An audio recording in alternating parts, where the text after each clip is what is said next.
നമസ്കാരം. നമസ്കാരം. പുലർകാലം പരിപാടിയിലേക്ക് ജീവന്റെ എല്ലാ മാന്യ പ്രേക്ഷകർക്കും സ്വാഗതം. വെൽക്കം ടു ജീവൻസ് പുലർകാലം അറ്റ് 7:30 AM. ഇന്ന് വെനസ്ഡേ. യെസ്, വെനസ്ഡേയെ കുറിച്ച് പറയുമ്പോഴത്തേക്ക് വളരെ ഹ്യൂമറസ് ആയിട്ടൊരു കാര്യം പറയാനാണ് എനിക്ക് തോന്നുന്നത്. ട്യൂസ്ഡേ വെറ്റ്സ്, പിന്നെ തേഴ്സ്ഡേ. അപ്പോൾ ചൊവ്വയെ എന്താ പറയുന്നത്, വ്യാഴത്തിനെ കല്യാണം കഴിപ്പിക്കുന്ന ഒരു പ്രക്രിയയാണ് വെഡ് എന്ന് പറയുന്നത്. ഒരു വളരെ സിമ്പിൾ, ഒരു തമാശയ്ക്ക് പറഞ്ഞതാണ്. Tuesday vets Thursday.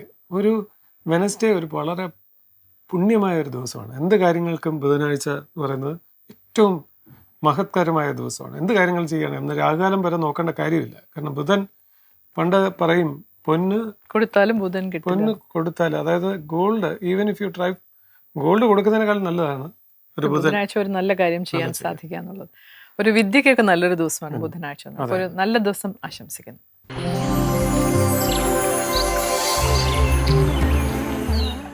ഒരു പ്രഭാതം അല്ലെങ്കിൽ ഒരു ഡേ സ്റ്റാർട്ട്സ് വിത്ത് ജീവൻസ് പുലർക്കാലം. ഒരുപക്ഷെ 7:30 മണിക്ക് ടി വിയുടെ മുന്നിലിരിക്കുന്ന എല്ലാ പ്രേക്ഷകരും ഒരുമിച്ച് ആലോചിക്കുന്ന ഒരു കാര്യം ഉണ്ടാവും. Can I have a coffee and we celebrate പുലർക്കാലം ടുഗദർ. നല്ലൊരു തോട്ട്. ഈ ഒരു ചാനലിൻ്റെ ഒരു നല്ല തോട്ടിൻ്റെ ഒരു എക്സ്റ്റേണൽ മാനിഫെസ്റ്റേഷനാണ് പുലർക്കാലം, അല്ലേ? ഒരു നല്ല തോട്ട് എന്ന് പറയാമെങ്കിൽ എനിക്ക് തോന്നുന്നു ഹാർഡ് വർക്കിന് പകരമായിട്ട് ജീവിതത്തിൽ ഒന്നും വെക്കാൻ പറ്റില്ല. അതിന് ഒരു സബ്സ്റ്റിറ്റ്യൂട്ട് ഇല്ല എന്ന് എനിക്ക് തോന്നിയിട്ടുണ്ട്. നമ്മൾ അങ്ങേയറ്റം, അതിന് പണ്ടൊരു സേയിങ് ഉണ്ടല്ലേ, 99% പെർസ്പിറേഷൻ ആൻഡ് 1% ഇൻസ്പിറേഷൻ. ആ പെർസ്പിറേഷൻ എന്ന് പറഞ്ഞാൽ നമ്മൾ അത്ര അധ്വാനിച്ചാൽ മാത്രമേ ജീവിതത്തിൽ നമുക്ക് മധുരമായിട്ടുള്ളതെല്ലാം നേടാൻ സാധിക്കുള്ളൂ. ഒരു ഈസി ആയിട്ട് ഒരു സാധനവും ലഭിക്കുകയില്ല. ഒരു ഹാർഡ് വർക്കിലൂടെ നമുക്ക് പറയാം, ചിലപ്പോൾ ഒരു ഹാർഡ് വർക്കിലൂടെ ഫാറ്റീഗാണ് ഉണ്ടാകുന്നത്. അല്ല, ഒരു ഹാർഡ് വർക്കിലൂടെ ഉണ്ടാകുന്നത് ഫാറ്റീഗ് അല്ല, സാറ്റിസ്ഫാക്ഷൻ ആണ് ഉണ്ടാകുന്നത്. ഇങ്ങനെ പറയുന്നത് ഇതൊരു എപ്പിസോഡ് തന്നെ പ്രേക്ഷകർക്ക് അതൊരു തെളിവാണ്.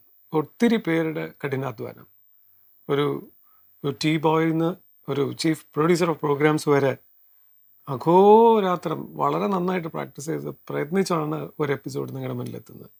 സോ അതൊരു പ്രയത്നത്തിന്റെ ഒരു ഫലമായിരിക്കാം പ്രേക്ഷകരുടെ മുന്നിലെത്തുന്ന പുലർക്കാലം. വളരെ പ്ലീസിംഗ് ആയിട്ടുള്ള ഒരു പുലർക്കാലം നിങ്ങൾക്ക് സമ്മാനിക്കാൻ സാധിക്കുന്നത് ഒരുപാട് പേരുടെ കഠിനാധ്വാനമാണ്. അപ്പോൾ അതാ പറയുന്നത്, ഹാർഡ് വർക്കിന് സബ്സ്റ്റിറ്റ്യൂട്ട് ആയിട്ട് വേറെ ഒന്നുമില്ല, ഹാർഡ് വർക്ക് തന്നെയുള്ളൂ. അതിൽ നിന്ന് ഉണ്ടാകുന്നത് ഫാറ്റീഗ് അല്ല, satisfaction. Results final it is absolutely 100% satisfaction. എല്ലാ പ്രേക്ഷകർക്കും ഒരു നല്ല 100% സാറ്റിസ്ഫാക്ഷൻ ഉള്ള ദിവസമായി തീരട്ടെ ഈ വെനസ്ഡേ. എൻജോയ് വിത്ത് പുലർക്കാലം. ആൻഡ് വേറെ എന്തെങ്കിലും പറയാനുണ്ടോ താരക്ക്? Welcome to the episode. That's it. Welcome.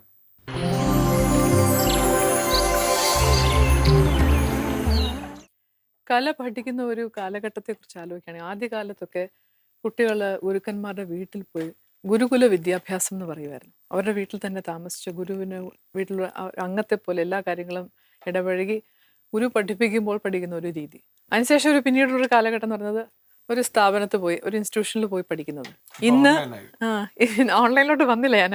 ഇന്ന് യൂണിവേഴ്സിറ്റി ലെവലിൽ കോളേജസ് ഫങ്ഷൻ ചെയ്യുന്നത്. ഇന്ന് അതിന് ബിരുദമൊക്കെ നൽകുന്നുണ്ട് യൂണിവേഴ്സിറ്റി. അതൊരു വലിയ നല്ല കാര്യമാണ്. ഞാൻ ഇത്രയും മുഖവുര പറഞ്ഞത്, തൃപ്പൂണിത്തുറയിലുള്ള RLV കോളേജിലെ dance department HOD Changanassery Madhavan Namboothiri സാറാണ് ഇന്ന് നമ്മുടെ അതിഥി. സ്നേഹപൂർവ്വം പുലർകാലത്തിലേക്ക് സ്വാഗതം ചെയ്യുന്നു. സംഗീതത്തിൻ്റെ ഒരു ചക്രവർത്തിക്ക് പുലർകാലത്തിലേക്ക് എൻ്റെ വകയായിട്ടുള്ളൊരു സ്വാഗതം കൂടി. സാറ് സംഗീതജ്ഞനാണ് എന്ന് എല്ലാവർക്കും അറിയാം. ഈ സംഗീതമായിട്ട് ഇടപഴകുന്ന എല്ലാവർക്കും അറിയാം. ഒരു ശാസ്ത്രീയ സംഗീതമാണ് കൂടുതലും അങ്ങ് കൈകാര്യം ചെയ്യുന്നത്, അല്ലേ? അതിനൊരു തുടക്കം എങ്ങനെയായിരുന്നു? ഒന്ന് എൻ്റെ അമ്മയുടെ വഴിക്ക്. അമ്മയുടെ അച്ഛൻ വയലിൻ വായിക്കുമായിരുന്നു, ഓടക്കുഴൽ വായിക്കുമായിരുന്നു. അപ്പോൾ ആ ഒരു അമ്മാവന്മാരെല്ലാവരും സംഗീതജ്ഞാനമുള്ള ആൾക്കാരാണ്. മൂത്ത അമ്മാവൻ കഥകളി സംഗീതജ്ഞനായിരുന്നു. അടുത്ത കാലത്താണ് മരിച്ചുപോയത്. അപ്പം എനിക്ക് കൊച്ചുനാളിൽ എനിക്ക് മൃദംഗത്തിനോടായിരുന്നു താല്പര്യം കൂടുതൽ. ഇപ്പോഴും അങ്ങനെ തന്നെയാണെന്ന് പറയാം. മൃദംഗമായി ഞാൻ മൃദംഗം പഠിച്ചിരുന്നു. നമ്മുടെ ചങ്ങനാശ്ശേരി B. ഹരികുമാർ, ഞങ്ങളൊക്കെ ഒരുമിച്ച് മൃദംഗം പഠിച്ചതാണ്. അത് ഞങ്ങളുടെ നാട്ടിൽ തന്നെ ഒരു ചെല്ലപ്പനാശാൻ എന്ന് പറഞ്ഞൊരു അദ്ദേഹം ഉണ്ട്, ഇപ്പോഴും ഉണ്ട്. രോഗശയ്യയിലാണ്, പ്രായമായിട്ടുണ്ട്. അദ്ദേഹമാണ് ഞങ്ങളെയൊക്കെ മൃദംഗം പഠിപ്പിച്ചത്. ഞാൻ മൃദംഗത്തിൽ അരങ്ങേറ്റവും കഴിഞ്ഞതാണ്. അത്യാവശ്യം കച്ചേരിയൊക്കെ വായിച്ചും കൊണ്ടിരുന്നതാണ്. ശരി. അതിനുശേഷം അക്കാഡമിയിൽ ചേരുന്ന സമയത്താണ്, അന്ന് മൃദംഗം പഠിച്ചു കഴിയുമ്പോൾ നമ്മൾ വലിയ ജോലി സാധ്യതയൊന്നും ഇല്ല. അപ്പം അന്നിങ്ങനെ എൻ്റെ ജ്യേഷ്ഠന്മാര് അവർക്ക് എന്താണ് ഇതുകൊണ്ടുള്ളൊരു ഭാവി എന്താണെന്നുള്ള അവർക്ക് ചേട്ടന്മാര് എന്നുള്ള നിലയിലുള്ള ഒരു ആകാംക്ഷയുണ്ടായിരുന്നു. അപ്പൊ അങ്ങനെ അന്നൊക്കെ മ്യൂസിക് ടീച്ചറുണ്ട് സ്കൂളിൽ. അത് നമ്മൾ പാട്ട് പഠിക്കുന്നവർക്ക് മാത്രമാണ്. അങ്ങനെ എന്നാ പിന്നെ പാട്ട് ആയിക്കൂടെ എന്ന് ചോദിച്ചിട്ട് അങ്ങനെയാണ് പാട്ടിലേക്ക് ആക്ച്വലി തിരിയുന്നത്. SLC കഴിഞ്ഞ് അക്കാഡമിയിൽ ചേരുന്ന സമയത്താണ്. അതുവരെ അങ്ങ് തിരിച്ചറിഞ്ഞില്ല അങ്ങ് സംഗീതജ്ഞനാണെന്ന്? കുറച്ചൊക്കെ പാടുമായിരുന്നു, അത്രേ ഉള്ളൂ. അല്ല, എന്റെ അനിയൻ ആക്ച്വലി അന്ന് പാട്ട് പഠിച്ചിരുന്നു. അനുജൻ. ശരി. പിന്നെ വീട്ടിൽ സംഗീതം ഉള്ളതുകൊണ്ട് കേൾവിജ്ഞാനം പക്ഷെ അന്നൊന്നും എനിക്ക് പറഞ്ഞ പോലെ ഒരു പാട്ട് കച്ചേരിയോടോ അങ്ങനെ ഒരു അമിതമായ ഒരു ഭ്രമമൊന്നും അന്നില്ലായിരുന്നു. ഞാൻ അക്കാഡമിയിൽ ചേരുന്ന സമയത്തും സംഗീത കച്ചേരി അങ്ങനെ ഒരു വലിയൊരു ഭ്രമത്തിൽ പോയി കേൾക്കുകയോ രാഗങ്ങളൊന്നും കേട്ടാൽ എനിക്ക് തിരിച്ചറിയോ ഒന്നും ഇല്ലായിരുന്നു.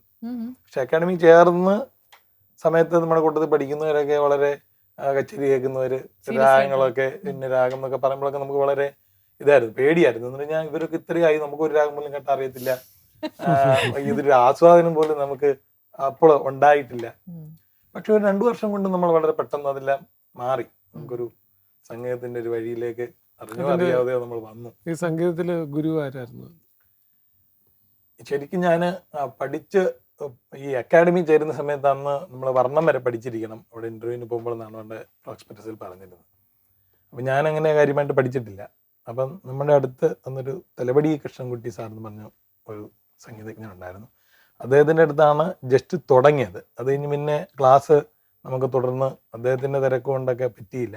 അങ്ങനെ തൃക്കെടുത്താനം PG പത്മകുമാർ എന്ന് പറഞ്ഞ അദ്ദേഹത്തിൻ്റെ അടുത്താണ് ശരിക്കും ഞാനൊരു തുടർച്ചയായിട്ട് കുറച്ച് പഠിച്ചത്. അതെ. പിന്നെ അക്കാഡമിയിൽ ചേർന്നു. അക്കാഡമി പഠിച്ചുകൊണ്ടിരിക്കുമ്പോൾ തന്നെ കലഞ്ഞൂർ TR ചന്ദ്രശേഖരൻ സാർ എന്ന് പറഞ്ഞ മരിച്ചുപോയി അദ്ദേഹം. ശമ്മാൻകുട്ടി സ്വാമിയുടെയൊക്കെ നമ്മുടെ കേരളത്തിലെ ഡിസൈപ്പിളിലെ വളരെ പ്രധാനപ്പെട്ട ഒരു ശിഷ്യനാണ്. അദ്ദേഹത്തിൻ്റെ അടുത്ത് പഠിച്ചു. അതിനുശേഷം ഗാനപ്രവീണ കഴിഞ്ഞതിന് ശേഷം കുമാരകേരളവർമ്മ സാറിൻ്റെ അടുത്തും പത്മഭൂഷൺ TV ശങ്കരനാരായണ സാറിൻ്റെ അടുത്തും ഇപ്പോഴും പഠനം തുടർന്നുകൊണ്ടിരിക്കും. ഇപ്പോഴും പഠിക്കുന്നു.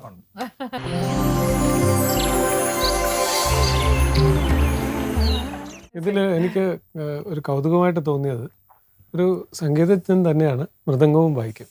അപ്പൊ സ്വന്തമായിട്ട് പാടി മൃദംഗം വായിക്കാൻ സാധിച്ചിട്ടുണ്ടോ? അങ്ങനെ എന്തെങ്കിലും ഒരു പുതിയ? നമ്മുടെ വർമ്മ സാറ് വയലിൻ വായിച്ച് പാടും. വയലിൻ ബൊക്കോ. വയലിൻ എളുപ്പമാണ്. വയലിൻ വായിച്ച് പാടുന്നത് കേട്ടിട്ടുണ്ട് ഞാൻ. ഇത് ഭയങ്കര റെയർ ആണ്. മൃദംഗം വായിച്ചുകൊണ്ട് പാടിയിട്ടുണ്ടോ എന്ന് ചോദിച്ചു കഴിഞ്ഞാൽ ഒരു ചെറിയൊരു നമ്മൾ ഈ നീനയുടെ ഒരു സ്വിഗ്മാഗയുടെ ടൂറിൽ ഒരു പ്രാവശ്യം നമ്മൾ ഈ നോർത്ത് ഇന്ത്യ പോയ സമയത്ത് അന്ന് ഇങ്ങനെ ഒരു മൃദംഗവും വയലിനുമാണ് കൂട്ടത്തിലുണ്ടത്. ആ മൃദംഗം വായിക്കുന്ന അദ്ദേഹത്തിന് അന്ന് വേറെ എന്തോ ഒരു പെട്ടെന്നൊരു അസൗകര്യം വന്നിട്ട് അദ്ദേഹം പോയി. ഇപ്പം രാവിലെ 10 മണിയാകുമ്പോഴേക്ക് എത്താമെന്ന് പറഞ്ഞിട്ടാണ് പോയത്. പക്ഷെ എത്താൻ പറ്റിയില്ല. മൃദംഗം ഉണ്ടായിരുന്നു. അങ്ങനെ മൃദംഗം വെച്ചിട്ട് ഞാൻ പാടി അത്യാവശ്യം മൃദംഗം വായിക്കുകയും ചെയ്തു. അങ്ങനെ ഒരു എക്സ്പീരിയൻസേ ഉള്ളൂ. അത്രേ ഉള്ളത്. ശരിക്കും അതൊരു ടഫ് ജോബ് ആണോ എന്നാ ചോദിച്ചത്. മൃദംഗം വായന അതൊരു താളം, പാട്ട് ഒരു പക്ഷെ ഒരു വേറൊരു തലത്തിലാണ് സംഗീതം നിൽക്കുന്നത്. ടഫ് എന്ന് നമുക്ക് പറയാം. അതല്ല, അതിന്റെ ഒരു വിഷയം എന്ന് പറഞ്ഞാൽ നമ്മൾ ഈ മനുഷ്യർക്ക് ഒരെണ്ണത്തിൽ തന്നെ നമുക്ക് പൂർണ്ണമായും ശ്രദ്ധ നിൽക്കുന്ന ആൾക്കാരല്ല ഭൂരിഭാഗം പേരും. അപ്പൊ അതിനിടയ്ക്ക് ഈ 2 കാര്യം ചെയ്യുക എന്ന് പറഞ്ഞു കഴിഞ്ഞാൽ സാധാരണ മനുഷ്യനെ കൊണ്ട് ബുദ്ധിമുട്ടാണ്. പിന്നെ ഒന്നും നമുക്ക് ഭംഗിയാക്കാൻ പറ്റത്തില്ല. രണ്ടിലും നമുക്ക് ശ്രദ്ധ വേണ്ടേ? പാട്ടും പാടണം, അതിനനുസരിച്ച് മൃദംഗം വായിക്കണം, രണ്ടിലും ശ്രദ്ധ വേണം. പക്ഷെ അങ്ങക്കത് ഹെൽപ്ഫുൾ ആയിരുന്നില്ല? ആ മൃദംഗത്തിലുള്ള ജ്ഞാനം സംഗീതം പഠിച്ചു ഭയങ്കര സാധാരണ സംഗീതജ്ഞേക്കാൾ ഒരു വലിയ പ്ലസ് പോയിന്റ് ആയിരുന്നു. ഒരു താളവട്ടത്തിനകത്ത് നമുക്ക് പാട്ടിനെ പിടിച്ച് നിർത്താൻ പറ്റുന്ന ഒരു കഴിവ് സംഗീതത്തിന്റെ കൂട്ടത്തിൽ തന്നെ വേണ്ടുന്നതാണല്ലോ. പ്രത്യേകിച്ച് സിനിമയിലൊക്കെ കണ്ടിട്ടുണ്ട്, നെടുപടി വേണു മൃദംഗം വായിച്ച് പാടുന്നതൊക്കെ. പലതും കാണാം. പ്രാക്ടിക്കൽ ആയിട്ടുള്ള ലൈഫിലെ പറ്റുമ്പം വോക്കോ വയലിൻ ഉണ്ട്. പക്ഷെ അതിനൊക്കെ ഈ പറഞ്ഞ പോലെ നമുക്കൊരു ഈ കുറച്ച് കാര്യങ്ങൾ നമ്മൾ ഒരുമിച്ച് ചെയ്യുകയാണ്, മഹത്തരമായ കാര്യങ്ങളാണ് എന്നുള്ള രീതിയിലല്ലാതെ നമുക്ക് അതിലൊന്നിലും നമുക്കൊരു മാസ്റ്റർ ആവാനോ ഒന്നും സാധിക്കാതെ വരും. ഒരു പ്രത്യേക കഴിവാണ് രണ്ടും കൂടെ. ഞാൻ കേട്ടിട്ടുണ്ട് ഈ ഗാനപ്രവീണ പാസ്സാവുന്നത് ഇന്നത്തെ MA-ക്കാളും വളരെ ടഫായിട്ടുള്ള ഒരു സിലബസും ഒരു കോഴ്സും ആയിരുന്നു അന്ന്. ഇന്ന് അത് ഡിഗ്രി PG എന്നൊക്കെ ആയെങ്കിലും ആ പ്രവീണയുടെ ഒരു സ്റ്റാൻഡേർഡ് ഇന്ന് എം എക്ക് ഇല്ല എന്ന് പലരും പറഞ്ഞു കേട്ടിട്ടുണ്ട് സംഗീതത്തെ സംബന്ധിച്ച്. അങ്ങ് പ്രവീണ പാസ്സായ ഒരാളാണ്, അതെ. ഇപ്പോൾ പഠിപ്പിക്കുകയും ചെയ്യാണ്. അപ്പോൾ അതിനെ എങ്ങനെ വിലയിരുത്തുന്നു? അത് ഒരാൾ വരെ സത്യമാണ്. പറഞ്ഞാൽ നമ്മൾ ഈ ഡിപ്ലോമയും ഡിഗ്രിയും തമ്മിലുള്ള ഒരു വ്യത്യാസം എല്ലാ കോഴ്സുകളിലും ഉണ്ടല്ലോ. സബ്ജക്റ്റ് നന്നായിട്ട് പഠിക്കുന്ന എപ്പോഴും ഡിപ്ലോമക്കാരായിരിക്കും എന്ന് പറയുന്ന പോലെ നമുക്ക് അന്നെന്ന് പറഞ്ഞാൽ നമുക്ക് പാട്ട് പഠിക്കുക, അതിനോട് ബന്ധപ്പെട്ടിട്ടുള്ള തിയറി പഠിക്കുക, അപ്പം പ്രാക്ടിക്കൽ വളരെ കൂടുതലായിരുന്നു. ഇതിപ്പോൾ പ്രത്യേകിച്ച് എം എക്ക് പിന്നെ അത്ര പ്രോബ്ലം വരുന്നില്ല. എങ്കിലും ഡിഗ്രിയിൽ ഇപ്പം ഫസ്റ്റ് ഇയറും സെക്കൻഡ് ഇയറും ഇംഗ്ലീഷിന് 2 പേപ്പറുണ്ട് ഫസ്റ്റ് ഇയറിൽ, സെക്കൻഡ് ഇയറിൽ 1 പേപ്പറുണ്ട്, സെക്കൻഡ് ലാംഗ്വേജ് പഠിക്കണം. അപ്പം നമ്മൾ ടോട്ടലി അവർ കണ്ടമാനം ഇതിന് പോകേണ്ടി വരുന്നു. ഇപ്പം നമ്മുടെയൊക്കെ ഇപ്പോൾ കോളേജിൽ ഇപ്പം ഡിഗ്രി പഠിക്കുമ്പോൾ ഫസ്റ്റ് സെമ്മിന് സെക്കൻഡ് സെമ്മിലും ഒക്കെ മെയിൻ പഠിക്കാനായിട്ട് അവർ വളരെ കുറവാണ്. അപ്പം അതൊരു മൊത്തത്തിലുള്ളതിനെ ബാധിക്കും. പിന്നെ ഒരു മാറ്റം ആവശ്യമുള്ള ഒരു മേഖല തന്നെയാണ്. മാറ്റം ആവശ്യമാണ്. പക്ഷെ ഈ പറഞ്ഞ പോലെ നമ്മള് സബ്ജക്റ്റ് അപ്പം എത്രമാത്രം വേണ്ട രീതിയിൽ പഠിപ്പിക്കുകയും ചെയ്യുന്നില്ല, വേണ്ട രീതിയിൽ പഠിക്കുകയും ചെയ്യുന്നില്ല. അങ്ങനെ ഒരു സർട്ടിഫിക്കറ്റിന് പക്ഷെ പണ്ടത്തെക്കാട്ട് വളരെ വാലിഡിറ്റി കൂടി. പക്ഷെ സബ്ജക്റ്റിലുള്ള അറിവ് കുറവായിട്ടാണ് നമുക്ക് തോന്നുന്നത്. പണ്ടൊക്കെ ഈ കലാകാരന്മാർ പാട്ട് പാടുന്ന ആളെന്നൊക്കെ പറഞ്ഞാൽ ഒരു സാധാരണ ഒരു ക്ലാർക്കോ ഒരു സാധാരണ ഒരു ഗവൺമെൻറ് ഉദ്യോഗസ്ഥനുള്ളൊരു വിലയൊന്നും പണ്ട് സംഗീതജ്ഞോ കലാകാരന്മാർക്ക് ആർക്കോ കൊടുത്തിരുന്നില്ല. ഇന്ന് അതൊക്കെ മാറിയിട്ടുണ്ട്. ഒരു കാലത്തിനനുസരിച്ചൊരു മാറ്റമാണത്. അത് ഒന്ന് ഞാൻ പറയുന്നത്, കലാകാരൻ മനഃപൂർവ്വം മാറിയതാണോ അതോ ഒരു കാലത്തിൻ്റെ ഒരു ഒഴുക്കിൽപ്പെട്ട് ഇങ്ങനെ മാറിപ്പോയതാണോ? അല്ല, നമ്മൾ പറഞ്ഞത് ഇപ്പം ഈ കലകളായാലും എല്ലാ കാര്യങ്ങളായാലും ഒരു കാലഘട്ടത്തിന് മുമ്പ് വരെ അതിൻ്റെ ഒരു സുവർണ കാലഘട്ടമായിരുന്നു. ഇപ്പൊ ശരിക്കും പറഞ്ഞാൽ കലാകാരന്മാരുടെ സുവർണ കാലഘട്ടമാണ്, കലകളുടെ സുവർണ കാലഘട്ടമാണെന്ന് പറയാൻ പറ്റത്തില്ല. അതാണ് കലാകാരന്മാരുടെ നല്ല കാലഘട്ടമാണ് എന്ന് പറഞ്ഞു കഴിഞ്ഞാൽ ഇപ്പം ഒരു ദാരിദ്ര്യം അനുഭവിക്കുന്ന ഒരു കലാകാരന്മാരും ഇന്നുണ്ടെന്ന് തോന്നുന്നില്ല. ചിലപ്പോൾ ഇനി നമ്മുടെ അറിവിൽ, നമ്മുടെ ഒരു അറിവില് ഇല്ല. പക്ഷെ ഒരു കാലഘട്ടത്തിന് മുമ്പ് അതല്ലായിരുന്നു. വളരെ പ്രശസ്തരായവരും അല്ലെങ്കിൽ അറിവുള്ളവരും പണ്ഡിതന്മാർ വരെയും ജീവിതത്തിൽ കഷ്ടപ്പാടായിരുന്നു. പക്ഷെ ഇന്ന് ആ സ്ഥിതി മാറി. ഇപ്പം ഒരു 4 കുട്ടികളെ ക്ലാസ് എടുത്താൽ പോലും ഇന്നിപ്പം ഒരു സൗകര്യമായിട്ട് ജീവിക്കാവുന്ന പ്രതിഫലം കിട്ടുന്നുണ്ട്. പണ്ടതല്ലായിരുന്നു. ഇത് നമ്മളൊക്കെ ഇപ്പോഴും പഠിക്കുമ്പോൾ നമ്മുടെ ഒന്ന് സാറന്മാരും ഇത്ര രൂപ വേണമെന്ന് പറഞ്ഞിട്ടോ അല്ലെങ്കിൽ ആ ഒരു സമയം വെച്ചോ അല്ല പഠിപ്പിക്കുന്നത്. പക്ഷെ ഇന്ന് പഠിപ്പിക്കുന്ന എല്ലാവരും സമയം വെച്ചിട്ടാണ്. ഇത്ര 1 മണിക്കൂർ പഠിപ്പിക്കുന്നതിന് ഇത്ര രൂപ എന്നുള്ള നിലയിലേക്ക് കാര്യങ്ങൾ മാറി. അതുകൊണ്ട് കലാകാരന്മാർ മെച്ചപ്പെട്ടു, കല മൂല്യശൂഷണം തന്നെയാണ്, തർക്കമേ ഇല്ല. ഉത്സവങ്ങളിൽ ഈ സംഗീത സദസ്സുകൾ ഇപ്പോൾ വീണ്ടും സജീവമായി വരികയാണ്.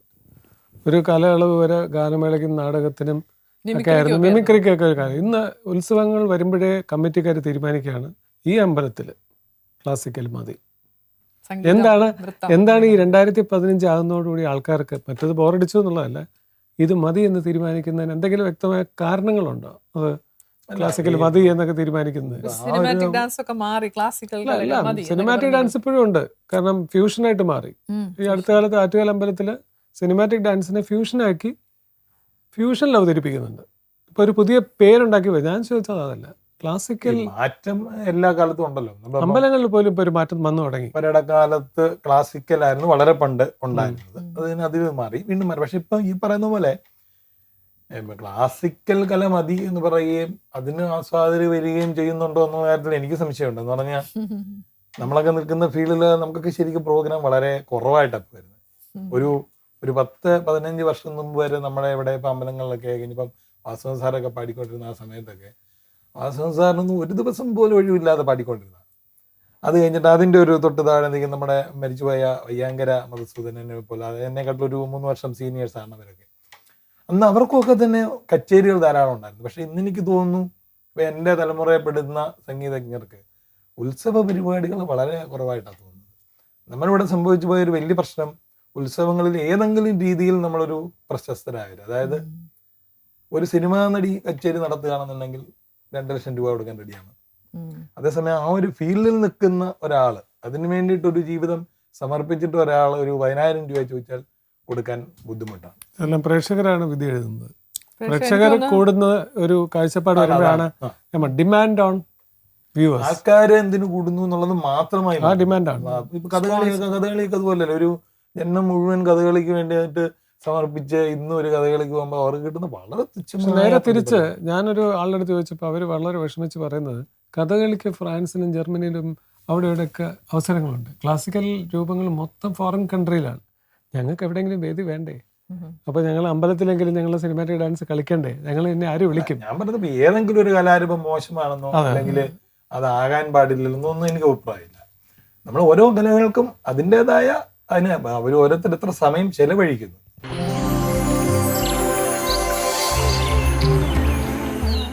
Tips for the audience. നമ്മൾ മലയാള സിനിമയിൽ ഏറ്റവും കൂടുതൽ കാണാറുള്ള ഒരു ക്യാരക്ടറാണ് ജഗദീഷ് ശ്രീകുമാർ.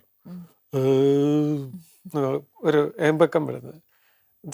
പലരും പറയും നമ്മൾ ഗ്യാസാണ്, ഗ്യാസ് ട്രബിളാണ്. എന്ത് ഫുഡ് കഴിച്ചാലും നമുക്ക് ഒരു അപ്പം തന്നെ ഉണ്ടാകുന്ന ഒരു സംഭവമാണ് ഈ ഗ്യാസ് എന്ന് പറയുന്നത്. ഒന്ന് അത് ഡൈജഷൻ്റെ ഒരു സൈറനാണ്, ഒന്ന് ഇൻഡൈജഷൻ്റെ ഒരു ബാഡ് ബെല്ലാണത്. ബോത്ത് വൈസ് ഏമ്പക്കം ഒരു ഗ്യാസിൻ്റെ ഒരു എക്സ്റ്റേണൽ സൗണ്ടാണ്. അതിനെന്താണ് നമുക്കൊരു റെമഡി കിട്ടുന്നത്?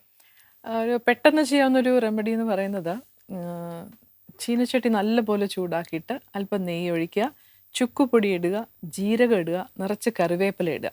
ഇതെല്ലാം കൂടി നല്ല പൊരിച്ചിങ്ങനെ എടുക്കണം. എടുത്തിട്ട് അതിൻ്റെ അകത്തേക്ക് ഒരു ഗ്ലാസ് വെള്ളം ഒഴിച്ച് നല്ലപോലെ വറ്റിച്ചെടുത്ത് അതിനൊരു 1/4 ഗ്ലാസ് ആക്കുക. എന്നിട്ടൊരു കഷായം പോലെ ഇതിനെ ആ സത്ത് മുഴുവൻ എടുത്ത് കുടിക്കുകയാണെങ്കിൽ അറസ്റ്റ് ചെയ്യും എന്നാണ് പറയുന്നത്. ആ ഗ്യാസിനെ അങ്ങനെ അങ്ങ് അറസ്റ്റ് ചെയ്യും എന്നാണ് പറയുന്നത്. ചുക്ക് കഷായം എന്ന് പറയും. ചുക്ക് കഷായം പെട്ടെന്ന് പറയാം. നെയ്യ്, ചുക്കുപൊടി, ജീരകം, കറിവേപ്പില, ഇത്രയും നല്ലപോലെ ആ നെയ്യിൽ തന്നെ നല്ല പൊരിച്ചെടുത്തിട്ട് ഒരു ഗ്ലാസ് വെള്ളം ഒഴിച്ച് അതിനെ വറ്റിച്ച് 1/4 ഗ്ലാസ് ആക്കുക. അതായത് അതിൻ്റെ സത്ത് മുഴുവൻ കിട്ടുന്ന പോലെ ആക്കി അതിനെ നല്ല കഷായം പോലെ എടുത്ത് കുടിക്കുകയാണെങ്കിൽ ഗ്യാസ് പമ്പ കിടക്കും. ഗ്യാസിൻ്റെ ഒരു ശല്യം മാറി കിട്ടും. അപ്പോൾ try it in your home. വളരെ സിമ്പിളായിട്ടുള്ള ചില ടിപ്സാണ് ഇതൊക്കെ.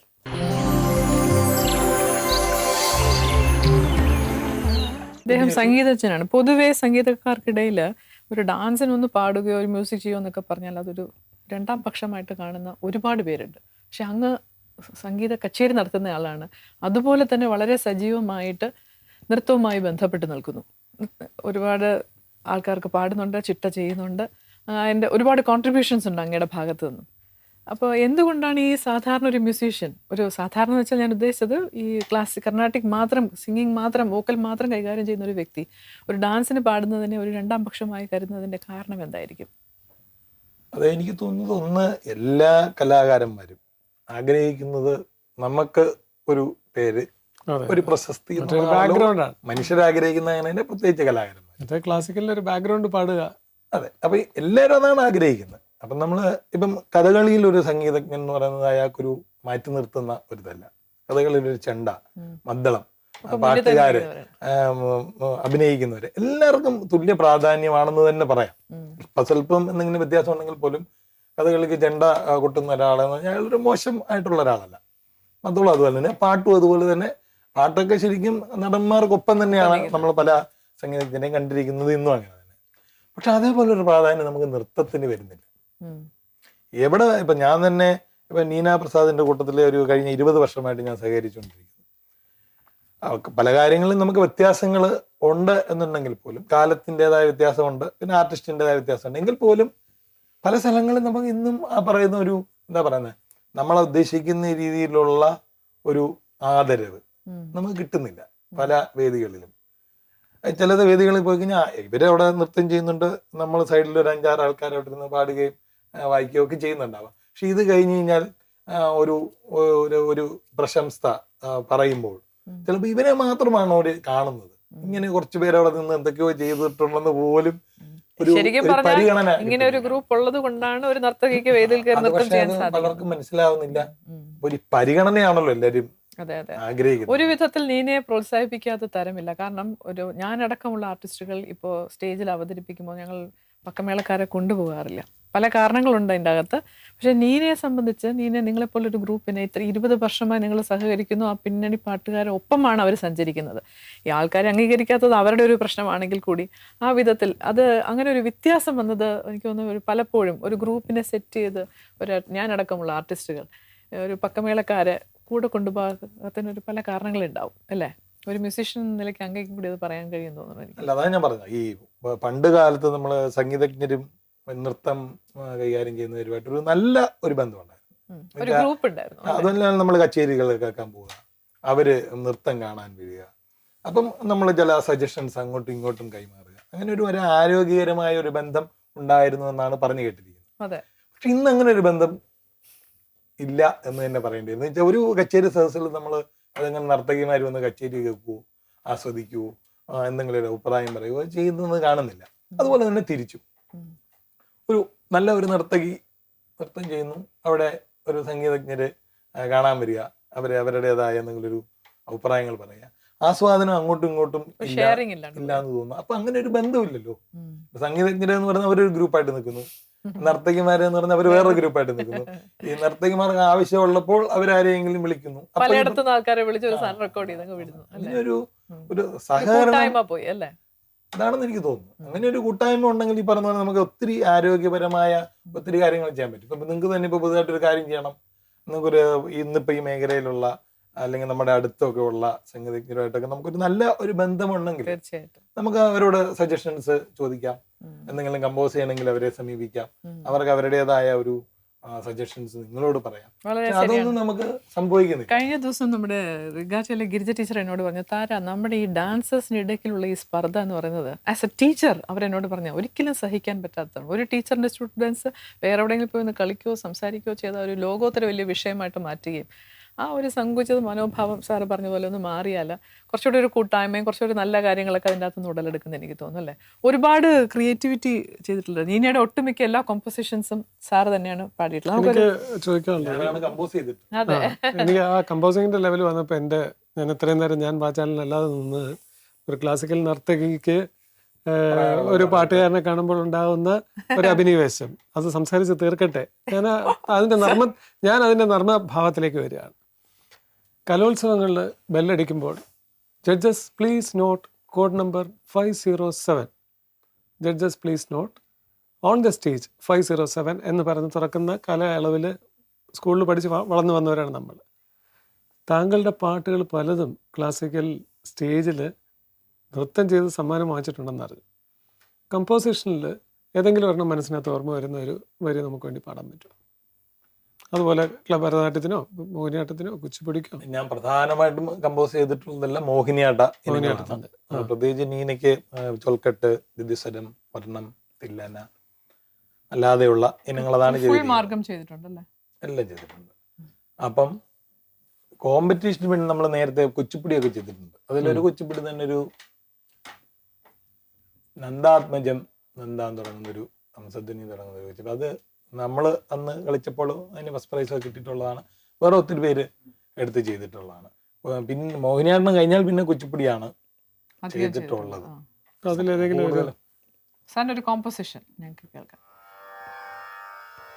ഇതിൽ ഞാൻ മുമ്പേ പറഞ്ഞ പോലെ കുച്ചിപ്പുടിയില് നമ്മൾ ഒരു 3-4 ചെയ്തിട്ടുണ്ട്.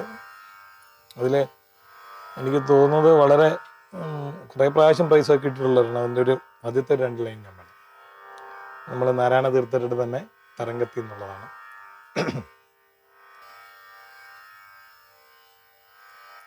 നന്ദാത്മജം നന്ദ സന്തോകയതു വൃന്ദ മന്ദര ഗോവിന്ദ പരിപാകി മാനന്ദാത്മജം നന്ദ സന്തോകയതു വൃന്ദ മന്ദര ഗോവിന്ദ പരിപാകി മാം നന്ദാത്മജം Nanda.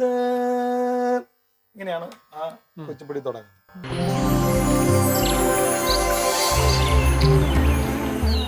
Information to the public. ഈ ഇൻഫർമേഷൻ ശരിക്കും വണ്ടി ഓടിക്കുന്നവർക്ക് വേണ്ടിയിട്ട് തന്നെയാണ്. രാത്രി കാലങ്ങളിൽ ഡേ ടൈമിൽ തന്നെ ഹെഡ്ലൈറ്റ് യൂസ് ചെയ്ത് പോകുന്ന വണ്ടികൾ കാണാം, എമർജൻസി.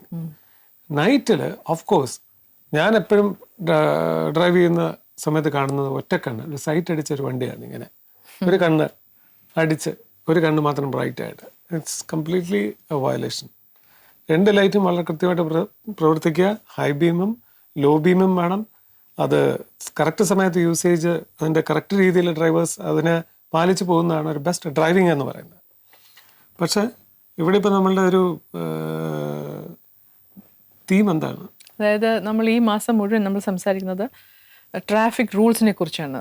ഒരു നല്ല സിറ്റിസൺ എല്ലാ ട്രാഫിക് റൂൾസും ഒബേ ചെയ്തുകൊണ്ട് തന്നെ വണ്ടി ഓടിക്കണം എന്നുള്ളത് ഒരു നാടിൻ്റെ നന്മയ്ക്ക് അത്യാവശ്യമായിട്ടുള്ളതാണ്. അതുകൊണ്ട് തന്നെ ആ റൂൾസ് എല്ലാം നിങ്ങൾ കറക്റ്റായിട്ട് ഫോളോ ചെയ്യണം. നമ്മൾ പറയുന്നത്, നിങ്ങൾ വണ്ടി ഓടിക്കാൻ ഇറങ്ങുമ്പോൾ, പ്രത്യേകിച്ച് രാത്രി കാലങ്ങളിൽ വണ്ടി ഓടിക്കാൻ ഇറങ്ങുമ്പോൾ തീർച്ചയായും ഹെഡ്ലൈറ്റ്സ് ശ്രദ്ധിക്കുക. രണ്ടും വർക്കിംഗ് ആണോ നോക്കുക.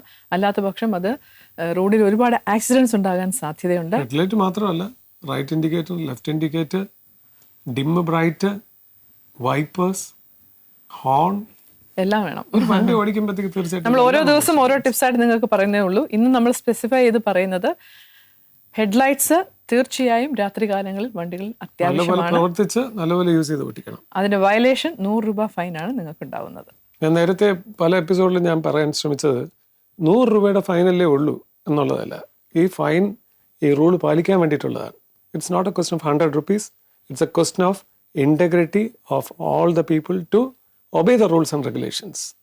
അത് നല്ലപോലെ ഒബേ ചെയ്ത് നല്ല രീതിയിൽ പ്രവർത്തിക്കുകയാണെന്നുണ്ടെങ്കിൽ തീർച്ചയായിട്ടും നമ്മുടെ രാജ്യം പടിപടിയായിട്ട് ഉയരുന്നത് കാണാൻ പറ്റും. ചില സംസ്കാരങ്ങൾ അങ്ങനെയാണ്, വളരെ പതുക്കെ വരുള്ളൂ. So obey traffic rules. That's it.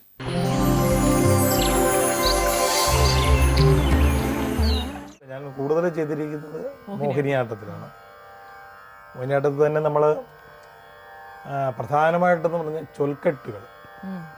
നമ്മൾ സാധാരണ നമ്മൾ ചൊൽക്കെട്ടിനാണ് ഇന്നും നമുക്ക് ചോദിച്ചു കഴിഞ്ഞാൽ എന്താണ് ചൊൽക്കെട്ടിൻ്റെ ഒരു ഫോർമാറ്റ് എന്ന് ചോദിച്ചു കഴിഞ്ഞാൽ നമുക്കൊരു പറഞ്ഞു കൊടുക്കാൻ ബുദ്ധിമുട്ടാണ് എന്ന് എനിക്ക് തോന്നുന്നു.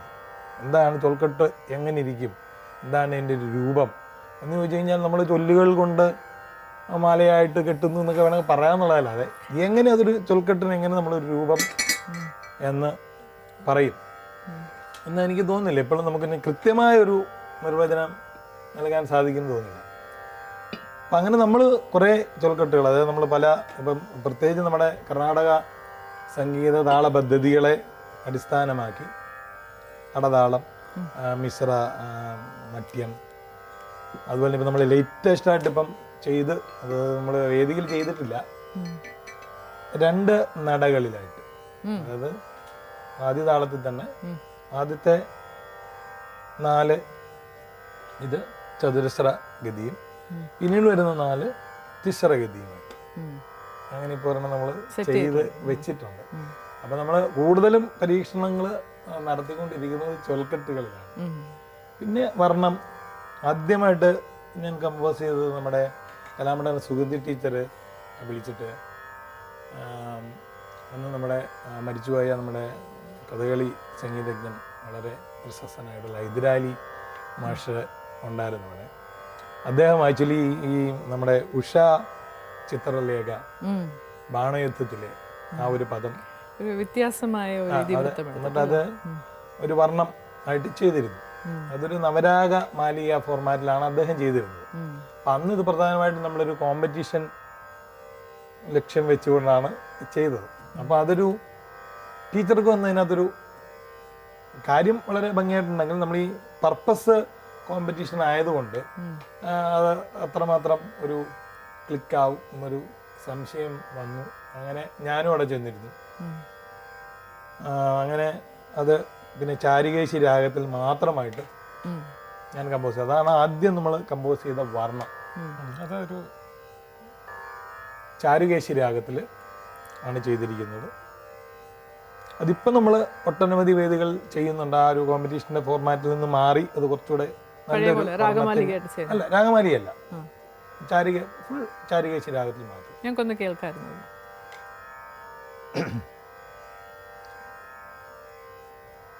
കാമോ പമ രൂപൻ കാമനൻ വന്നു നിദ്രയിൽ കാമിനി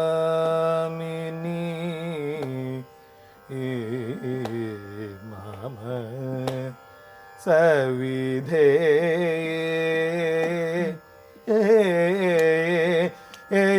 കാമോ പമരൂപൻ കാമനൻ വന്നു നിദ്രയിൽ കാമിനി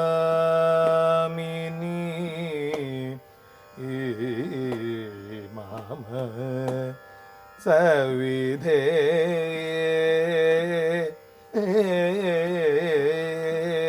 ഇങ്ങനെയാണ് എൻ്റെ തുടക്കം. ചാരുകാശി രാഗത്തിന്റെ എസൻസ് കംപ്ലീറ്റ് ആയിട്ട് അല്ലേ? അതെ, അതെങ്ങനെയോ അങ്ങനെ അമഞ്ഞു വന്നു. പിന്നെ നമ്മൾ പറഞ്ഞല്ലോ, നമ്മൾ നൃത്തത്തില് പാടുമ്പോൾ ഉള്ള ഒരു വ്യത്യാസം എനിക്ക് തോന്നിയിട്ടുള്ളത്, നമ്മളിപ്പം സംഗീത കച്ചേരികളിൽ നമ്മളൊരു എന്താ പറയുക, ഭക്തി പൂർണ്ണമായും നമ്മളൊരു ഭക്തി ഓറിയന്റഡ് ആണല്ലോ.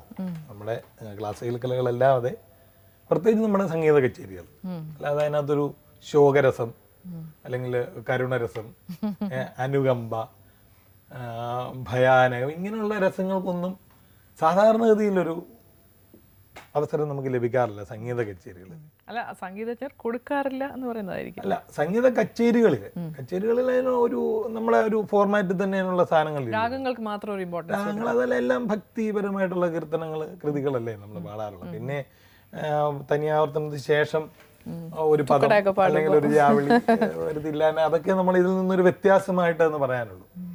ഒരു സ്ഥായിയായിട്ട് നമ്മളൊരു ഭാവം, വളരെ കരുണയായിട്ടുള്ള ഒരു സ്ഥായിയായിട്ടുള്ള ഭാവം നമുക്ക് പിടിച്ചു പാടാനുള്ള അവസരം അവിടെ വരുന്നില്ല. ഇപ്പൊ കഥകളിയിലൊന്നും ആണെങ്കിൽ അതല്ല, ആ ഒരു ഇങ്ങനെയുള്ള എല്ലാ രസങ്ങളും പാടി ഫലിപ്പിക്കാനുള്ള ഒരു അവസരം. കോൺട്രവേഴ്ഷ്യൽ ആണ് ഒരു ക്വസ്റ്റ്യൻ. സാർ ഒരു ഇടതുപക്ഷ ചിന്താഗതിക്കാരനാണ്, ഇല്ലാന്ന് പറയില്ലല്ലോ അല്ല? എൻ്റെ മകൾ സാറിൻ്റെ അവിടുത്തെ ശിഷ്യയാണ്. എൻ്റെ മകളൊക്കെ പറയും, സാറ് ഒരു ദൈവത്തെ വിശ്വസിക്കുന്നതായിട്ട് സാർ പറഞ്ഞിട്ടേ ഇല്ല എന്ന്. അപ്പോൾ ഈ ഭക്തിയാണ് ബേസ് സംഗീതത്തിൽ എന്ന് പറഞ്ഞു സാറിപ്പോൾ പാടുമ്പോൾ. അപ്പം അത് സാറെങ്ങനെ കൈകാര്യം ചെയ്യണത്? അല്ല, ഞാൻ പറഞ്ഞല്ലോ, നമ്മളൊരു എപ്പോഴും ഒരു ട്രഡീഷൻ്റെ ഭാഗമായിട്ട് നിൽക്കുമ്പോൾ നമുക്ക് പൂർണ്ണമായും ആ ട്രഡീഷനെ വിട്ടുകൊണ്ടിട്ട് നമ്മൾ എന്തെങ്കിലും ചെയ്ത് കഴിഞ്ഞാൽ ആരും നമ്മൾ അംഗീകരിക്കത്തില്ല. എങ്കിൽ പക്ഷേ എൻ്റെ ഒരു വ്യക്തിപരമായ അഭിപ്രായം എനിക്ക് തോന്നിയിട്ടുള്ളത്, നമ്മുടെ കർണാടക സംഗീതത്തിനെക്കാട്ടിൽ കൂടുതൽ ഹിന്ദുസ്ഥാനി സംഗീതം വളരെ ഇന്നിപ്പം വളർന്നു നിൽക്കുക. ശരിക്കും പറഞ്ഞാൽ നമ്മുടെ ഒരു രാഗപദ്ധതി ആയാലും താളപദ്ധതി ആയാലും നമ്മുടെ കർണാടക സംഗീതത്തിൻ്റെ ഒരു അയൽവക്കത്ത് പോലും വരുന്ന സംഗീത പദ്ധതി അല്ല ഹിന്ദുസ്ഥാനി. പക്ഷേ നമ്മളെക്കാട്ടിലൊക്കെ അവർ വളരെ എന്താ പറയുക, മികച്ചതായിട്ട് ഇന്ന് നിലനിൽക്കുന്നു. അതെനിക്ക് തോന്നുന്നു പ്രധാനം, എനിക്ക് തോന്നുന്നു നമ്മളൊരു ഒരു മതത്തിൽ മാത്രം നിൽക്കുകയും ഒരു മതാധിഷ്ഠിതമായ ഒരു രീതിയിൽ നമ്മൾ നമ്മുടെ കലകൾ കൈകാര്യം ചെയ്യുന്നത് കൊണ്ടാണ് എന്ന് എനിക്ക് തോന്നുന്നു. എന്നുവെച്ചാൽ മറ്റു മതസ്ഥർക്ക് ഇതിനകത്ത് നോക്കുമ്പോൾ അവരെല്ലാം നമ്മുടെ ദൈവങ്ങളെ സ്തുതിക്കുന്നു. അതല്ലാതെ അവർക്ക് അത് നോക്കുമ്പോൾ ഒരു ബുദ്ധിമുട്ടായിട്ട് വരാമല്ലോ. അപ്പൊ നമുക്കായാലും ബുദ്ധിമുട്ടായിട്ട് വരാമല്ലോ. അപ്പൊ എൻ്റെ ഒരു വ്യക്തിപരമായ ചിന്ത, ഞാൻ കണ്ട ഒരു കാഴ്ചപ്പാടിൽ ഈ ഭക്തി ഗുരുവിലും ആവാം, ഭക്തി ഒരു അനന്തമായ ഒരു സംഭവത്തിൽ. പിന്നെ എന്ത് വേണേലും ഞാനൊരു വലിയ ട്രൂപ്പിൽ, ഞാനൊരു ഗസൽ ട്രൂപ്പ്, അദ്ദേഹത്തിന് പേര് പറയുന്നില്ല, ആ പ്രോഗ്രാം ഞാൻ കണ്ടപ്പോൾ ആ ഗസൽ പാടുന്ന വ്യക്തിയുടെ ചെരുപ്പ് എവിടെ എന്ന് അദ്ദേഹം നോക്കുന്നതിൻ്റെ ഇടയ്ക്ക് അതിൽ ലീഡിങ് ആയിട്ട് തബല വായിക്കുന്ന വളരെ ഫേമസ് ആയിട്ടുള്ളൊരു തബലിസ്റ്റ് അദ്ദേഹത്തിന് ചെരുപ്പ് എടുത്തുകൊണ്ട് ഞങ്ങൾ താമസിക്കുന്ന മുറിയിലോട്ട് വരികയാണ്. ബായ്, ഞങ്ങളെ ചെരുപ്പ്, ഞാൻ പേര് പറയണ്ടെന്ന് പറഞ്ഞാൽ, അപ്പം ആ ചെരുപ്പും കൊണ്ടുവന്ന തബലിസ്റ്റ് ചെരുപ്പ് കൊണ്ടുവന്നപ്പോൾ ഞാൻ സത്യമായിട്ടും വിചാരിച്ചത് ഇതാണ് ഗുരുഭക്തി. അതായത് പാടുന്ന ആളുടെ ചെരുപ്പ് മറന്നു വെച്ച സ്ഥലത്ത് നിന്ന് ചെരുപ്പ് കൈകൊണ്ട് എടുത്തുകൊണ്ട് വരുന്നത്. ഇവിടെ എത്ര മലയാളികൾക്ക് അത് സാധ്യമാവും? ചെരുപ്പ് തൊട്ട് കഴിഞ്ഞാൽ അവിടെ പേടിയാണ്. ഇത് ഗുരുഭക്തിയുടെ ആണോ അതോ ഇത് ആ ആളിൽ വെച്ചിരിക്കുന്ന അർപ്പണ ഒരു ബോധം, ഒരു വല്ലാത്തൊരു പൊസഷൻ? നമ്മൾ നേരത്തെ പറഞ്ഞ പോലെ കുട്ടികൾ നമസ്കരിക്കേണ്ട, മനസ്സിലാണ് വേണ്ടത്. ഞാൻ പറയുന്നത് നമ്മൾ ഈ ബഹുമാനം അല്ലെങ്കിൽ ഈ പറയുന്ന പോലെ ഭക്തി, ഇതൊക്കെ നമ്മൾ പിടിച്ച് മേടിക്കുന്ന കാര്യങ്ങളല്ല. ഓട്ടോമാറ്റിക്കായിട്ട് ആള് ചെയ്ത് നിങ്ങളെ കണ്ടാൽ ബഹുമാനിക്കാൻ എനിക്ക് തോന്നണം, അതിനുള്ള ക്വാളിറ്റി നിങ്ങളിലും ഉണ്ടാവണം, നിങ്ങളെ ബഹുമാനിക്കാനുള്ള മനസ്സ് എനിക്കും ഉണ്ടാവും. ഇത് രണ്ടും ഇല്ല എന്നുണ്ടെങ്കിൽ നമ്മൾ ചിലപ്പം ഈ പറഞ്ഞ പോലെ നമ്മളിപ്പോൾ ഒരു സ്ഥാപനത്തിൽ അല്ലെങ്കിൽ വേറെ ഏതെങ്കിലും രീതിയിൽ നിങ്ങൾ ബഹുമാനിക്കേണ്ടുന്ന ഒരു സ്ഥാനത്തായിപ്പോയി എന്നുള്ളത്, നമ്മൾ ബഹുമാനിക്കപ്പെടുക, കൊടുക്കൽ വാങ്ങൽ പ്രക്രിയ മാത്രമാണ് ബഹുമാനം. ഇപ്പം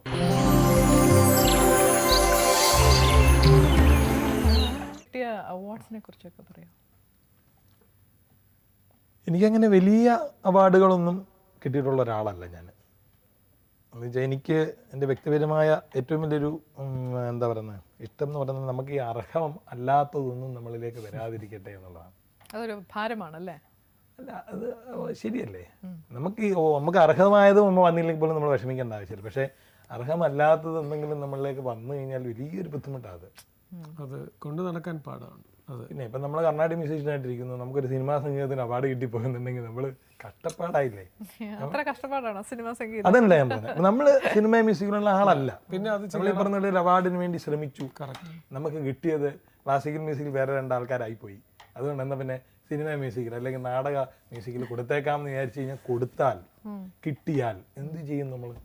കൊണ്ടു നടക്കാൻ പാടാ. അല്ല, എന്ത് ചെയ്യും? നമ്മളൊരു വേദിയിൽ പോയിട്ട് നമ്മൾ സിനിമാ സംഗീതത്തിന്റെ ആളായിട്ട് നിൽക്കേണ്ടി വന്നു എന്നുണ്ടെങ്കിൽ നമ്മൾ ആ മേഖലയിലുള്ള ആളെ അല്ല, നമ്മൾ പെട്ടില്ലേ ശരിക്കും. അപ്പൊ അങ്ങനെയുള്ളതൊന്നും മ്യൂസിക് അക്കാഡമി മദ്രാസ് മ്യൂസിക് അക്കാഡമിയിൽ നമ്മൾ ഈ മോഹിനിയാട്ടത്തിന് പാടിയപ്പോൾ അവിടെ ബെസ്റ്റ് മ്യൂസീഷ്യൻ എന്ന് പറഞ്ഞാൽ ഒരു അവാർഡ് ഉണ്ടായിരുന്നു. അങ്ങനെ ആ വർഷത്തെ ബെസ്റ്റ് മ്യൂസീഷ്യൻ അവാർഡ് എനിക്ക് കിട്ടിയിട്ടുണ്ട്. പിന്നെ നമ്മുടെ ഈ നാട്ടിലുള്ള ചെറിയ ചെറിയ നാട്ടിലുള്ള അംഗീകാരം, അതൊക്കെ സന്തോഷം. അവർക്ക് നമ്മളോടുള്ള ഓൾ ഇന്ത്യ റേഡിയോയുടെ ഗ്രേഡഡ് ആർട്ടിസ്റ്റ് അല്ലേ? തിരുവനന്തപുരത്ത് പാടിക്കൊണ്ടിരിക്കും. അതെ അല്ലേ? ഇപ്പോഴും ഇപ്പോഴും പാടിക്കൊണ്ടിരിക്കും. കച്ചേരി പാടുന്നുണ്ട്, നൃത്തത്തിന് പാടുന്നുണ്ട് അദ്ദേഹം.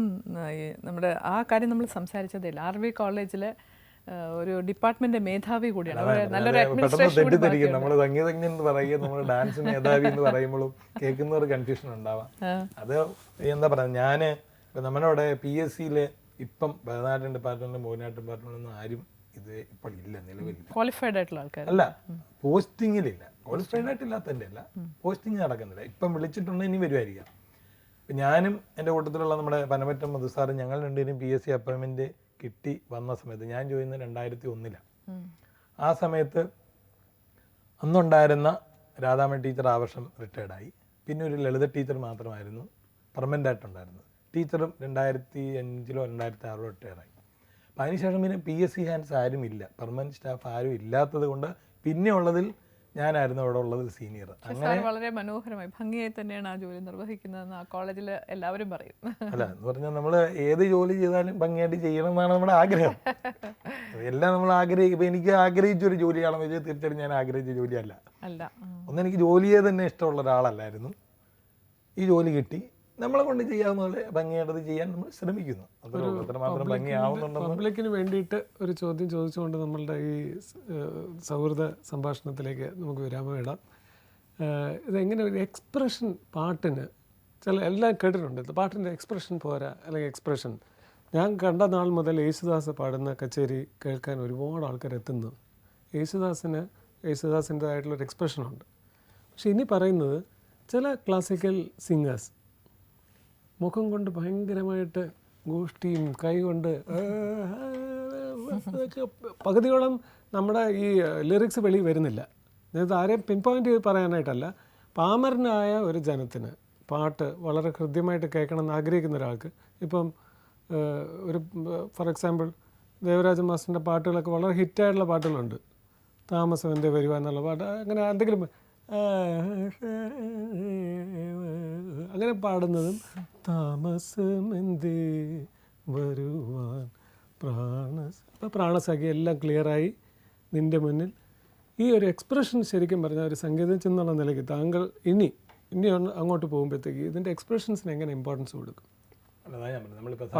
കച്ചേരികളിൽ ശാസ്ത്രീയ സംഗീതത്തെ സംബന്ധിച്ച് എൻ്റെ വ്യക്തിപരമായ അഭിപ്രായം പറഞ്ഞാൽ നമ്മൾ സാഹിത്യത്തിന് വളരെ പ്രാധാന്യം കുറവാണ്.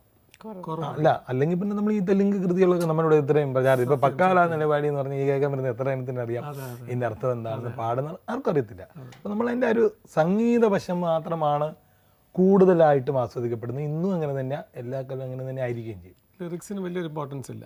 അല്ല, ആണെന്നുണ്ടെങ്കിൽ നമുക്ക് ഇപ്പം തമിഴ് തെലുങ്ക് കൃതികളാണ് നമ്മൾ കൂടുതൽ നമ്മളെ സംഗീത കച്ചേരികളിൽ എന്താണെന്ന് പോലും അപ്പൊ പാടുന്നവർക്കും അറിയത്തില്ല.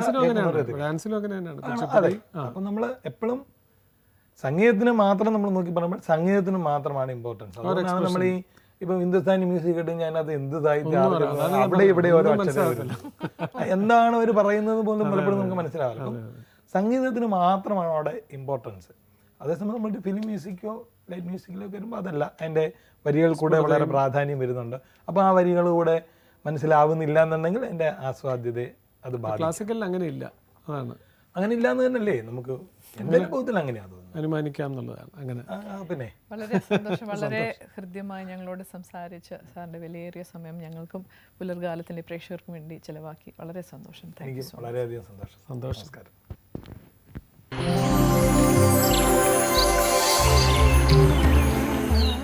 നമ്മുടെ പുലർക്കാലത്ത് ഇന്നുണ്ടായിരുന്ന ചങ്ങനാശ്ശേരി മാധവൻ നമ്പൂതിരിയാണ്. അദ്ദേഹത്തിൻ്റെ പ്രത്യേകം നമ്മൾ എത്ര എടുത്ത് പറഞ്ഞാലും നമുക്ക് മതിയാവത്തില്ല. അദ്ദേഹത്തിൻ്റെ സംഗീതം, അദ്ദേഹത്തിൻ്റെ ചിട്ടകൾ, അതുപോലെ തന്നെ അദ്ദേഹം നേരത്തെ നമ്മൾ എപ്പിസോഡിൽ തന്നെ പറഞ്ഞിട്ടുണ്ട്, HOD എന്ന് പറയുന്ന head of the department four RLB school of music and college, അതിൻ്റെ ഒരു മേധാവിയും കൂടിയാണ്. അദ്ദേഹത്തിന് പുലർക്കാലത്തിൻ്റെ പേരിലും എൻ്റെയും താരയുടെയും പ്രേക്ഷകരുടെ പേരിലും നന്ദി അറിയിക്കുന്നു. ഇനി ഇന്നത്തെ ബെസ്റ്റ് സെൽഫി ആരാണെന്ന് നമുക്ക് നോക്കാം സ്ക്രീനിലേക്ക്. ഇന്നത്തെ ബെസ്റ്റ് സെൽഫിയാണ്. ഓക്കെ, ഈ സെൽഫിയിൽ നിന്നും ഓരോ ആഴ്ചയും നമ്മൾ തിരഞ്ഞെടുക്കുന്ന ഒരാൾക്ക് സമ്മാനമുണ്ട്. കൂടാതെ ഈ ഇതിൻ്റെ അകത്തുള്ള എല്ലാ ക്വസ്റ്റ്യനെയറും സെൽഫിയും അഭിപ്രായങ്ങളും എല്ലാം കൂടെ കണക്കിലെടുത്തൊരു ബമ്പർ സമ്മാനവും ഉണ്ട്. അതിന് മുമ്പേ നമുക്കൊരു ചോദ്യമുണ്ട് അല്ലേ? അല്ല, എല്ലാ വീക്കിലും ഒരു പ്രൈസസ് ഉണ്ട്. Every day there will be a prize. Every day നിങ്ങളുടെ സെൽഫിക്കും നിങ്ങളുടെ വിലയേറിയ നിർദ്ദേശങ്ങളും അഭിപ്രായങ്ങൾക്കും സമ്മാനം ഉണ്ടാവും. എവറി വീക്ക് ഉണ്ടാവും. ആ 4 വീക്സിൽ ഒരു മെഗാ വിന്നർ ഉണ്ടാവും. അതെ, ആ മെഗാ വിന്നറിന് നമ്മൾ എല്ലാ എപ്പിസോഡിലും പറയുന്നുണ്ട്, there will be A stay in എവിടെയാണ്? സോമതീരം ആയുർവേദിക് റിസോർട്ടിൽ. അതിന് ഇന്നത്തെ ക്വസ്റ്റ്യനെയർ ഇന്നത്തെ എപ്പിസോഡിലെ ചോദ്യം നമ്മൾ ബീമിനെ കുറിച്ച് പറഞ്ഞല്ലേ, ഹൈലൈറ്റ്. നമ്മൾ ലൈറ്റ് യൂസ് ചെയ്ത് ട്രാവൽ ചെയ്യുന്നത് പലർക്കും അറിയാം, അറിഞ്ഞുകൂടാത്തവർക്ക് ഹെഡ്ലൈറ്റ്സ് ഓഫ് ചെയ്ത് പോകാൻ പാടില്ല. ഹെഡ്ലൈറ്റ്സ് ഉപയോഗിക്കാതെ പോയാലുള്ള ശിക്ഷ എന്താണ്? സപ്പോസ് ഒരു ലൈറ്റ് മാത്രമേ കത്തുന്നുള്ളൂ എന്നുണ്ടെങ്കിൽ ഈ ഫൈനൊക്കെ ബാധകമാണ്. എത്ര രൂപയാണ് അതിൻ്റെ ഫൈൻ? നിങ്ങളുടെ ഉത്തരങ്ങൾ ഞങ്ങൾ എഴുതി അറിയിക്കണം. സെൽഫി അയയ്ക്കുക, നിങ്ങളുടെ അഭിപ്രായങ്ങൾ അറിയിക്കുക, ഈ ചോദ്യത്തിന് ഉത്തരം അറിയിക്കുക. അറിയിക്കേണ്ട വിലാസം സ്ക്രീനിൽ കാണാം. അതിലൂടെ തന്നെ നിങ്ങൾക്ക് എങ്ങനെയാണ് അയക്കേണ്ടതെന്നുള്ള സ്ക്രീനിൽ കാണാൻ പറ്റും. സെൽഫി വീണ്ടും പറയുകയാണ്, നല്ല നിങ്ങളുടെ മൊമെൻറ്റ്സ്, വളരെ കളർഫുൾ ആയിട്ടുള്ള മൊമെൻറ്റ്സ്. പലരും കത്തിൽ എഴുതി ചോദിച്ചിട്ടുണ്ട് ഇപ്പം എങ്ങനെയുള്ള സെൽഫീസാണ് ഞങ്ങൾ അയക്കേണ്ടത്. നിങ്ങൾക്ക് സന്തോഷം തോന്നുന്ന ഏതൊരു മുഹൂർത്തവും that will be a selfie. ഒരു കല്യാണ വീട്ടിൽ പോയി സെൽഫി, ഒരു നല്ലൊരു ഗെറ്റ് ടുഗദറിൽ പോയി, ദാറ്റ്സ് എ സെൽഫി.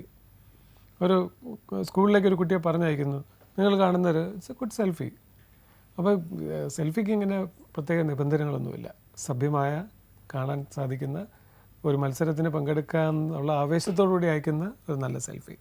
അപ്പോൾ നിങ്ങളുടെ സെൽഫികൾ, അഭിപ്രായങ്ങൾ, ക്വസ്റ്റ്യൻ ആൻസർ ഒക്കെ ഞങ്ങളെ അറിയിക്കുക. എല്ലാ ദിവസവും പുലർകാലം മറക്കാതെ കാണുക. രാവിലെ 7:30 മുതൽ 8:30 വരെ. വീണ്ടും ഞങ്ങൾ നാളെ വരുന്നു.